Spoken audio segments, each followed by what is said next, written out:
Hello and welcome to Euro Football Daily, where today we've brought you 10 more footballing icons that you may not know.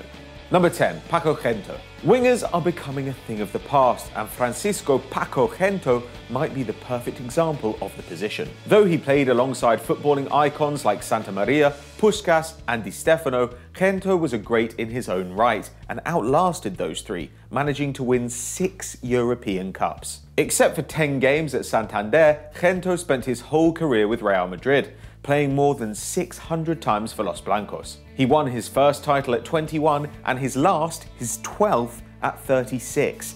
Incredibly fast and skillful, Gento was called La Galerna del Cantabrico after the wind of his birthplace, and with good reason. He could run the 100 meters in 11 seconds. Nobody has won more European Cups or more Spanish League titles than Gento nearly half a century on. Now that's what you call a legacy. 9. Gérson. The 1970 Brazil side is often called the greatest of all time, but it's easy to forget its weaknesses. Pele was 30 and beginning to decline from his legendary best, while Rivellino and Jairzinho were stereotypical Brazilians, often neglecting their defensive work on the flanks. Thankfully, the Seleção had Gérson, a Xavi Hernandez in gold and green. Along with Clodoaldo, he anchored the side, setting tempo and covering for the superstar attackers. But despite his conservative role, he was no slouch in front of goal, hitting 193 in 533 in club football. That's more goals per match than Arjen Robben. However, Gérson eventually fell out with Pele when the Santos legend omitted Gérson from his list of the greatest 125 living footballers in 2004. He did find space for El Hadji Diouf though. 8. Berti Vogts. German Berti Vogts won Euro 96 as manager of his country, 24 years after doing it as a player. Vogts spent his entire career with Borussia Mönchengladbach, playing top-level football for 14 years and earning the nickname the Terrier for his dogged defensive work. Though mainly fielded as a fullback, Vogts played in an era when top teams employed dedicated man markers to follow dangerous attackers around the pitch and keep them quiet. In the 1974 World Cup final, he was Cruyff's shadow, and after the great man won a penalty in the second minute, he was quiet for the rest of the game thanks to Vogts' attentions. The German made the all-star team at that World Cup and the next, also winning 5 Bundesliga titles and the German Footballer of the Year award twice, over Beckenbauer and Gerd Müller. 7. Mario Kempes. If the 1986 World Cup was Maradona's tournament, then the 1978 edition belonged to Mario Kempes. The Argentinian centre-forward scored 6 in 7 as the Albiceleste won the competition, making him one of only 3 men, alongside Paolo Rossi and Garrincha, to be champion, top scorer and named best player at a single World Cup. Over 23 years, Kempes scored 300 club goals in 552 games. That gives him a strike rate of 0.54 goals a game, better than Alan Shearer. But despite this brilliance in front of goal, Kempes only won a single league title with River Plate, with only a few cups to show for 7 years with Valencia. A huge presence on the field, Kempes has sadly struggled with his health since retirement, having 6 heart bypasses in 2014. 6. Arsenio Erico. With Argentina's legacy of producing top-class strikers, it's strange that the greatest forward in the history of the Primera División is a Paraguayan. Arsenio Erico caught the attention of Argentinian clubs in 1933, when he took part in a charity match aimed at raising funds for Paraguay's war against Bolivia. Independiente signed him, and he went on to score 295 goals in 325 games.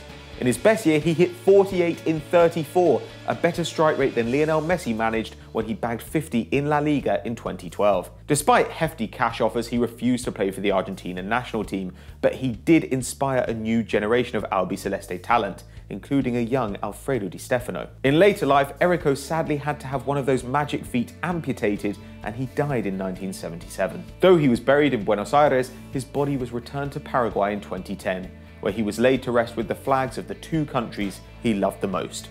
5. Nilton Santos. A marauding left-back in the 40s, 50s and 60s, Nilton Santos made over 700 appearances for Botafogo during a career spent entirely at the club. Along with international teammate Jalma Santos, no relation, he came to define the fullback role as Brazil popularised the back 4. both marking dangerous wingers out of the game and dribbling upfield to get involved in the attack. The only Brazilian outfield player to make the 1950, 54 and 58 World Cup squads, Santos won the competition in 58 and was still present in 62 at the ripe old age of 37. He played every game and took home a second winner's medal, rendering legendary Swedish forward Kurt Hamrin utterly impotent in the final. He played top-flight football in Brazil until he was 39, and his deep knowledge of the game saw him nicknamed the Encyclopedia. In fact, Santos had an eye for talent too, begging the Brazilian manager to call up a promising young winger in 1958. That player was Garrincha. 4. Velibor Vazovic.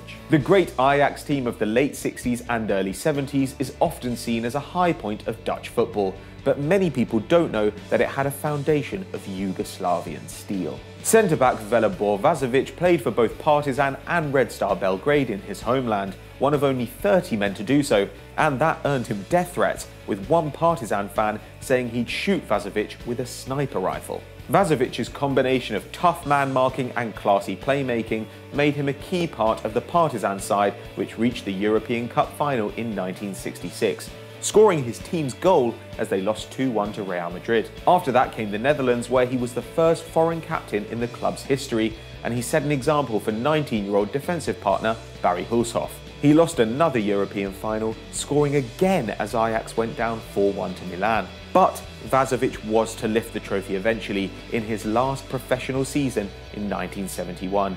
In the end, he won an astonishing 8 out of 10 league titles during the 1960s. 3.